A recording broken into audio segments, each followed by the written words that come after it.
Hello दोस्तों, आपके अपने इस यूट्यूब चैनल में आप सभी का स्वागत है, अभिनंदन है।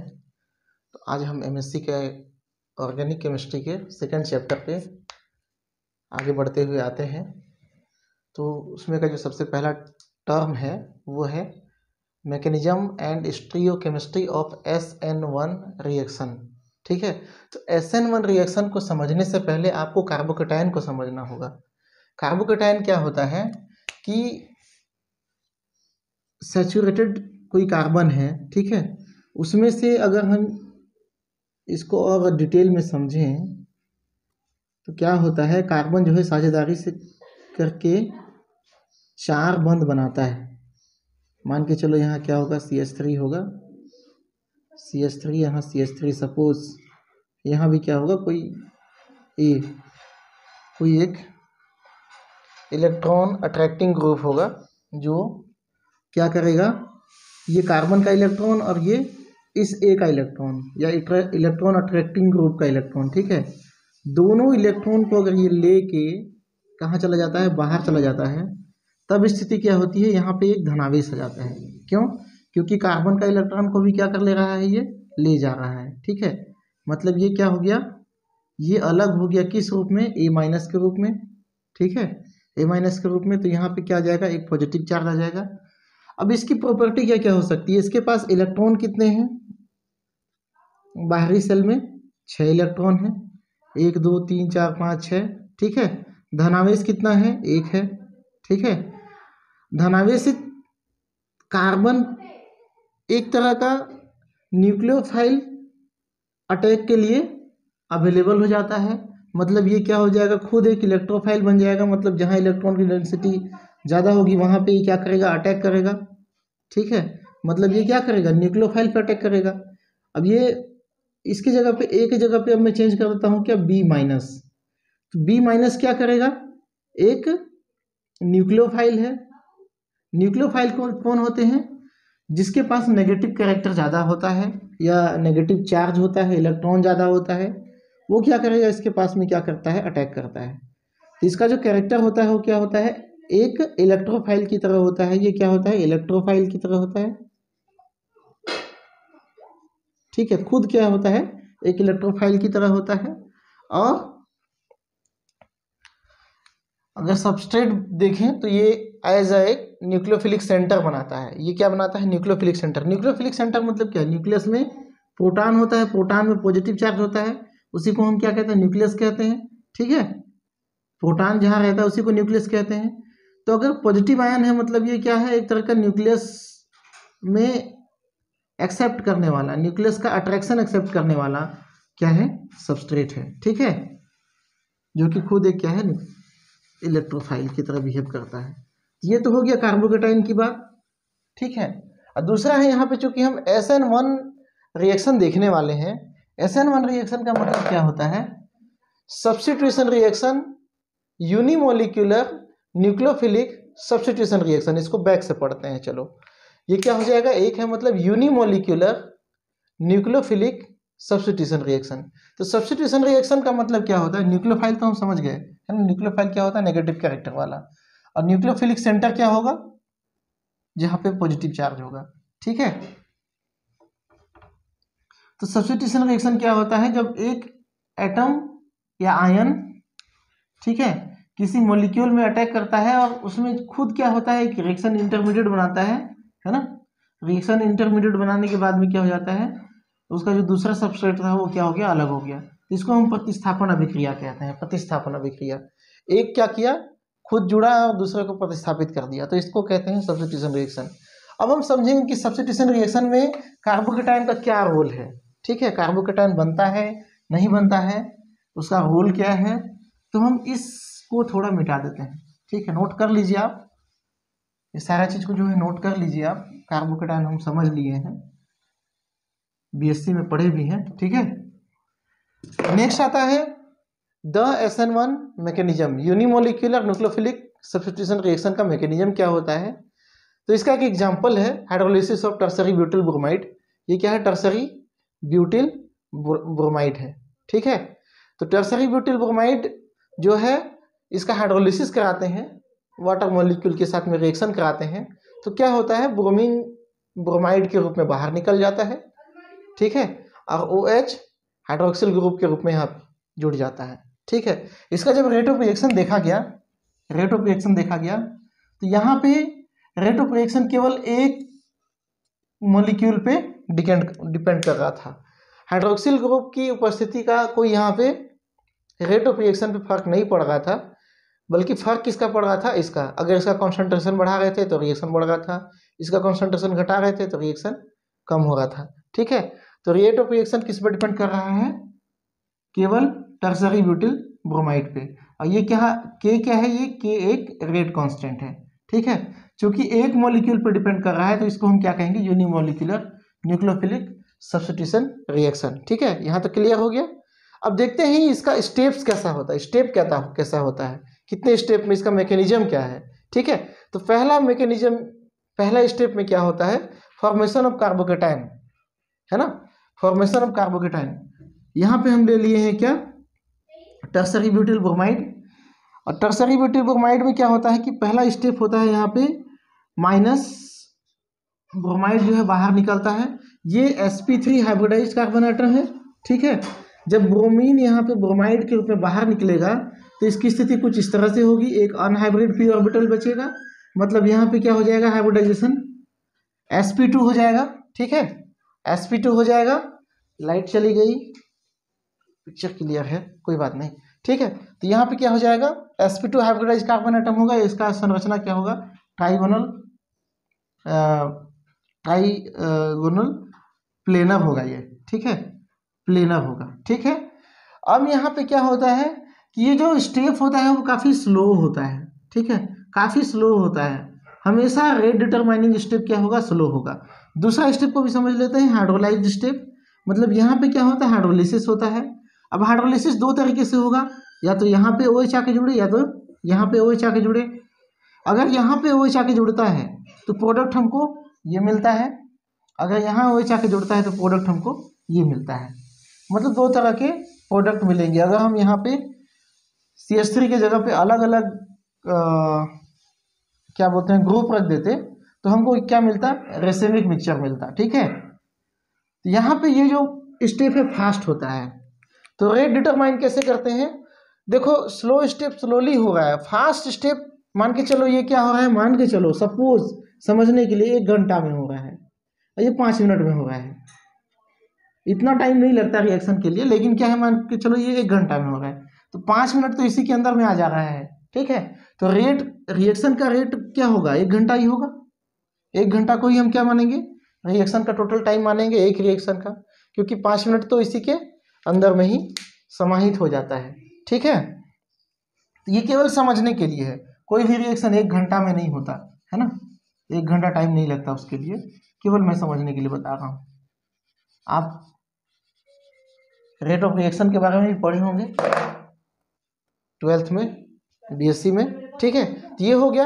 अब इसका एविडेंस कैसा है कि एविडेंस हम कैसे कहेंगे कि यहाँ पे कार्बोकेटाइन ही बन रहा है, कार्बोकेटाइन ही ये कहाँ पे बन रहा है, वो हम कैसे मानेंगे, ठीक है। तो उसके लिए देखते हैं एविडेंस। यहाँ इसको मैं मिटा दे रहा हूँ, आप इसको नोट डाउन कर लीजिए, है ना, अच्छे से नोट डाउन कर लीजिए।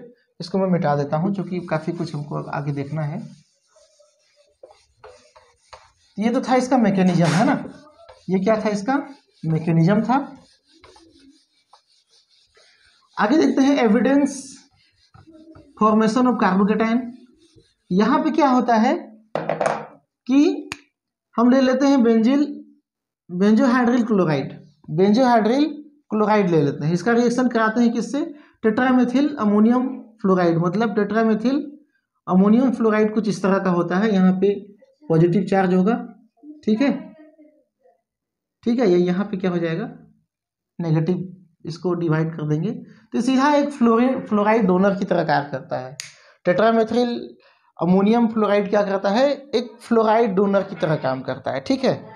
और इसका रिएक्शन कराते हैं लिक्विड सल्फर डाइऑक्साइड के साथ में, लिक्विड सल्फर डाइऑक्साइड के साथ में। तो हमको क्या मिलता है, हमको मिलता है बेंजोहाइड्रिल फ्लोराइड। और इसका रेट ऑफ रिएक्शन किस पर डिपेंड कर रहा है, केवल और केवल बेंजोहाइड्रिल क्लोराइड पे डिपेंड कर रहा है।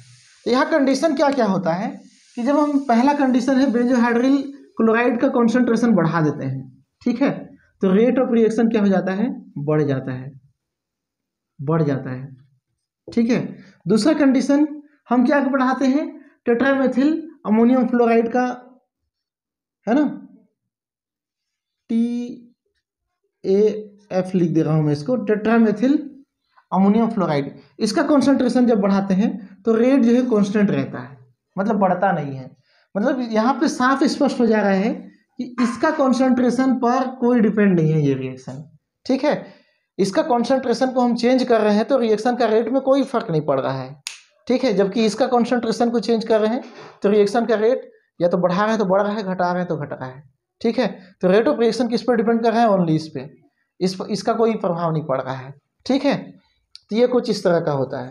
तो यहाँ पे इसका सब एक और इसको हम समझ सकते हैं, C6H5 ये कितना है, 2 है, CH है ना, और Cl, इसका रिएक्शन करा रहे हैं किससे, फ्लोराइड से। तो कंडीशन क्या होता है देखिए, अब क्लोरीन यहां से क्लोराइड के रूप में निकलेगा, मतलब सॉल्वेंट में, सॉल्यूशन में क्या होगा, क्लोराइड भी होगा, ब्रोमाइड भी होगा। इसका कॉन्सेंट्रेशन बढ़ा रहे हैं, रेट ऑफ रिएक्शन बढ़ रहा है, रेट ऑफ रिएक्शन बढ़ रहा है, ठीक है। अगर फ्लोराइड का कॉन्सेंट्रेशन बढ़ा है, रेट कांस्टेंट हो रहा है। तो यहाँ पे प्रोडक्ट हमको क्या मिलेगा, 2 तरीके का मिलेगा। एक तो यही मिल जाएगा क्योंकि क्लोरीन भी क्या करेगा, बैक अटैक करेगा, ठीक है।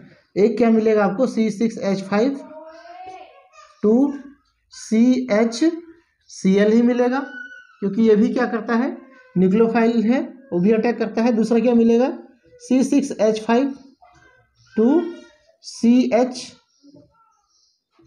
फ्लोराइड, ठीक है। तो हमको दोनों प्रोडक्ट मिलता है, किस केस में, इस केस में, ठीक है। तो यहाँ पे क्या हो जाता है कि अगर फ्लोराइड का कॉन्सेंट्रेशन कम है तो रिएक्शन उतना ही होगा, लेकिन हमको क्या मिलेगा, ये जो प्रोडक्ट है वो मिलने लगेगा, ठीक है। रेट ऑफ रिएक्शन डिस्टर्ब नहीं होगा, ठीक है। फ्लोराइड का कॉन्सेंट्रेशन यदि कम हो जाता है तो रेट ऑफ रिएक्शन कम नहीं होगा, फ्लोराइड का कॉन्सेंट्रेशन बढ़ जाता है तो हमको केवल ये प्रोडक्ट अधिक मिलने लगेगा, बल्कि रेट ऑफ रिएक्शन वही कांस्टेंट ही रहेगा, ठीक है। तो यहाँ से ये स्पष्ट होता है, दोनों प्रोडक्ट का मिलना क्या स्पष्ट करता है कि यहाँ पे क्लोराइड जो है बाहर निकल जाता है और यहाँ पे क्या बनाता है, कार्बोकेटाइन फॉर्म करता है, ठीक है। ये इसका एविडेंस है, समझिए, ठीक है। स्टीरियो केमिस्ट्री देखते हैं, लास्ट स्टीरियो केमिस्ट्री भी हमको देखना है, इसका स्टीरियो केमिस्ट्री समझ लेते हैं। एक एग्जाम्पल के साथ में इसका हम स्टीरियो केमिस्ट्री देखते हैं, ठीक है। तो यहाँ पर मैं स्टीरियो केमिस्ट्री ही हेडिंग डाल देता हूँ। स्टीरियो केमिस्ट्री क्या होता है, मतलब उसका स्टीरियो को समझना, है ना।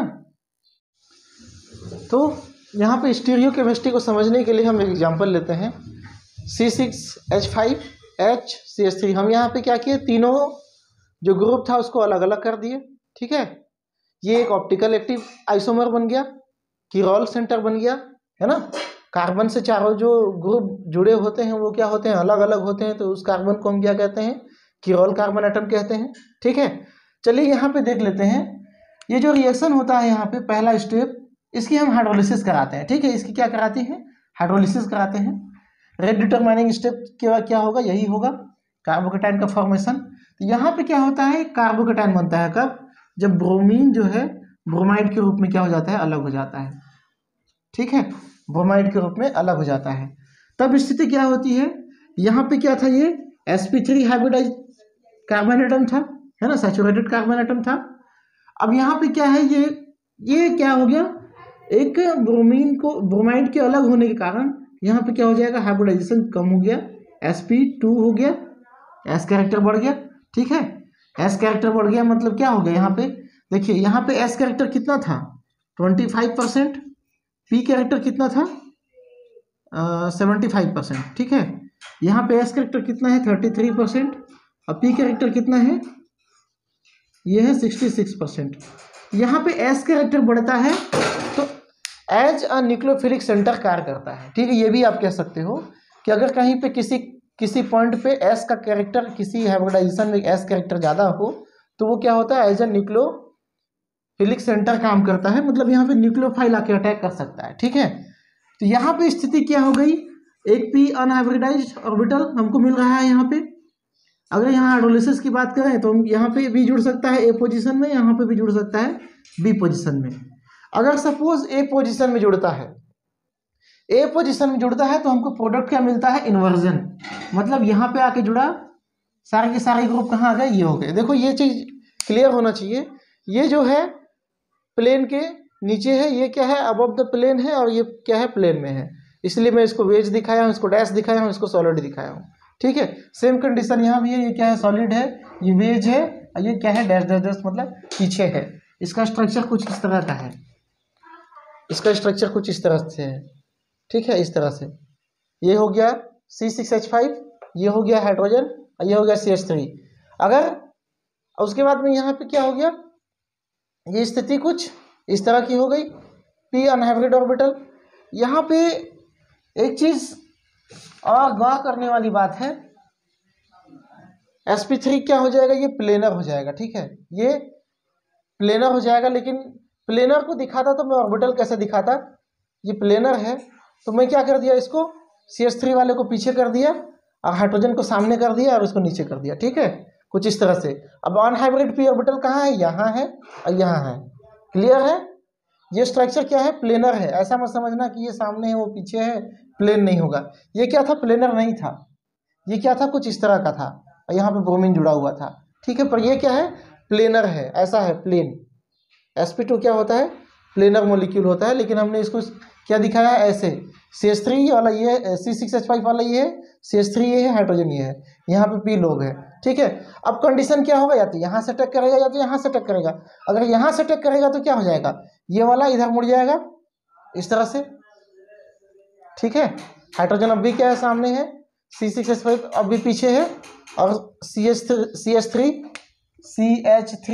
ये क्या है, अब भी प्लेन में ही है। ठीक है, ये प्लेन है, और यहाँ पे OH क्या कर रहा है, प्लेन में आके अटैक कर रहा है। अगर ये ऐसा है, ऐसा है, अगर इधर से अटैक होता है तो ये स्थिति कैसी होगी, इधर मुड़ जाएगी इस तरह से।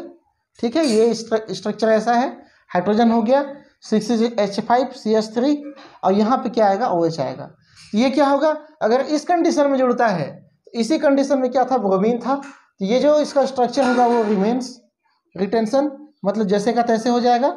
लेकिन अगर यहाँ पे अगर आके जुड़ता है इधर, तो इसका जो ऑप्टिकल आइसोमर होगा ये क्या होगा, ये इन्वर्जन कहलाएगा। ये क्या कहलाएगा, इन्वर्जन। तो ये क्या हो गई, इसकी स्टीरियो केमिस्ट्री हो गई, है ना। आप इसको अलग अलग स्टेप में दिखा सकते हैं कि कैसे ये ब्रोमीन जो है अलग हुआ, अलग होने के बाद ये कार्बोकेटाइन बना, कार्बोकेटाइन के बाद में एक प्रोडक्ट ये बना, एक प्रोडक्ट ये बना। अलग अलग स्टेप में दिखा दीजिए, है ना, अलग अलग स्टेप में दिखा दीजिए, कोई दिक्कत नहीं है। इन्वर्जन रिटेंशन आप दिखा सकते हैं। तो इसको मैं थोड़ा सा एक और डायग्राम बना देता हूँ, बस डायग्राम बना देता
बस थोड़ा सा निकालते हो ना।